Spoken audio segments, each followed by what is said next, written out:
Buenos días chicos, bienvenidos a esta segunda semana en el curso de literatura. Ya ustedes me conocen, soy el profesor Gustavo García. Esta semana en lo que es el curso de literatura vamos a ver los géneros literarios.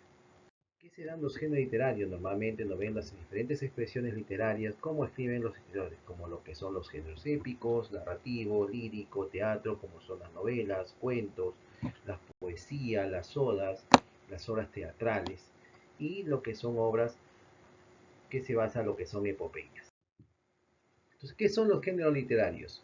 Los géneros literarios son las distintas variedades de obras agrupadas por características comunes, según el asunto, la forma o la actitud del autor.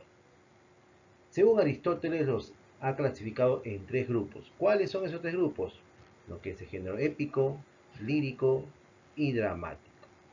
Cada uno de ellos tiene un tiempo determinado cuando se inicia. El género épico habla sobre algo subjetivo, ¿no? Que en ese tiempo fue cantado y narrado, que está hecho a partir del siglo 8 antes de Cristo. El género lírico es subjetivo, ¿no? Esto comienzan a hacerlo también los aedos en la antigüedad, que eran los poetas errantes, que fue a partir del siglo 6 antes de Cristo. Y el género dramático fue mezclado los dos, objetivo y subjetivo. Normalmente donde que ven lo que es la representación frente al público, dependiendo lo que es un drama, algo cómico, para poder persuadir y convencer a la audiencia, ¿no? Y esto rige también de a partir del siglo V antes de Cristo. Empecemos con los géneros. El primer género que nos dice Aristóteles es el género épico. Este género épico presenta como característica el deseo de narrar el pasado y las hazañas de los héroes de una raza o una nación. También lo mezclan con lo que son mitología, ¿no? Donde aparecen personajes sobrenaturales, como por ejemplo, ¿no? Dioses, semidioses, monstruos, aparecen en este género épico. Las especies que le acompañan a este género épico son la epopeya.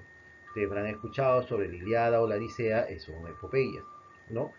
El Cantares de Gesta, que se basa en lo que es donde buscamos a un héroe, como fue el Cantar de Miosí, que lo encontramos aquí, ¿ya? El otro especie es poema épico. Este poema épico es reflejado sobre lo que es la Biblia, ¿ya? Cuando Jesús se va a navegar con sus apóstoles, normalmente es, comienza a llover y no tienen la fe. Esto nos cuenta Tortuato Tasso. Pasamos al género lírico. En este género más subjetivo y emocional, el poeta expresa su vivencia desde una perspectiva sentimentalista. La expresión habitual del género lírico es poema. Normalmente se ve lo que es el autor piensa dentro, lo que siente, va demostrándolo mientras hace lo que es su creación literaria, ¿no? Por eso se dice que es subjetivo. Las especies que tiene este género lírico son la oda, ¿ya? Que es un poema que tiende a exaltar o elogiar a un tema o asunto. Tenemos la elegía, es un poema melancólico producido por la muerte o de un ser querido. Tenemos la égloga, es un poema de carácter bucólico y tiene como tema la naturaleza. La sátira, ¿no? Este es un poco picaresca, ¿no? Es un poema mordaz y burlesco.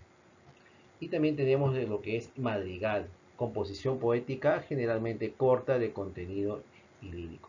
No solamente ellas son las especies, también tenemos lo que son las canciones, la poesía, los poemas, ¿no? Las letrías, entre otros. Son especies de género lírico. Estamos mencionando solamente algunas. Vamos al género dramático. En el género dramático se va a ver lo que es la representación frente al público de una obra, que se desarrolla de repente en una audiencia, en un teatro, al campo libre, normalmente. Se realiza mediante participación de actores que deben expresar y representar con todas las caracterizaciones de la realidad. Y es por ello que esta representación frente a lo que es una significación de una obra literaria se basa en lo que son tragedia, comedia y drama, que son las especies de este género dramático. En la tragedia, ustedes sí habrán escuchado sobre lo que es la obra de William Shakespeare, que es Romeo y Julieta. Hay tragedia, ¿no? O si no, también la obra que se habla de lo que es Edipo Rey, también, ¿no? De que ve Edipo Rey se enamora de lo que es su madre y mata a su padre. En la comedia tenemos lo que es algo cómico, gracioso, que llama la atención a lo que es el lector. Que normalmente tenemos una obra muy conocida que es peruana, que es Ñacatita, que habla de una vieja chismosa.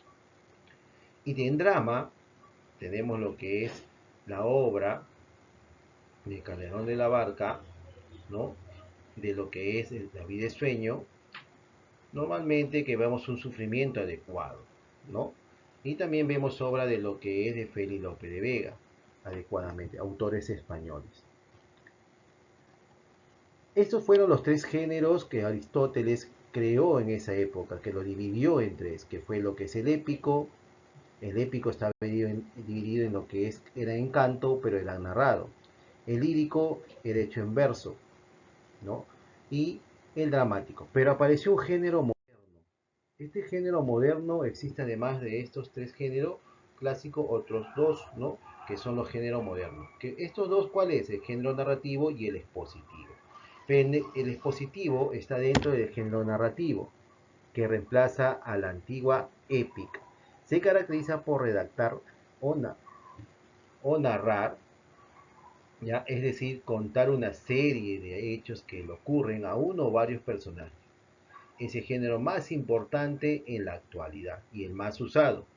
Por ejemplo, tenemos la obra de Don Quijote de la Mancha, de Cervantes, también la obra El Señor de los Anillos, de Coike. En las especies de este género narrativo son varias. Tenemos lo que son la novela, el cuento, las fábulas, tenemos la biografía, la historia, la autobiografía, ¿no? Y entre otros. En el género lo que es expositivo, normalmente se basa en lo que es una investigación que viene a ser lo que es el ensayo. Entonces, chicos, ya nos vemos en la hora de clase, revisen la información que está en la plataforma. Para cualquier duda me lo hacen saber a la hora de clase el día jueves. Cuídense chicos, nos estamos viendo.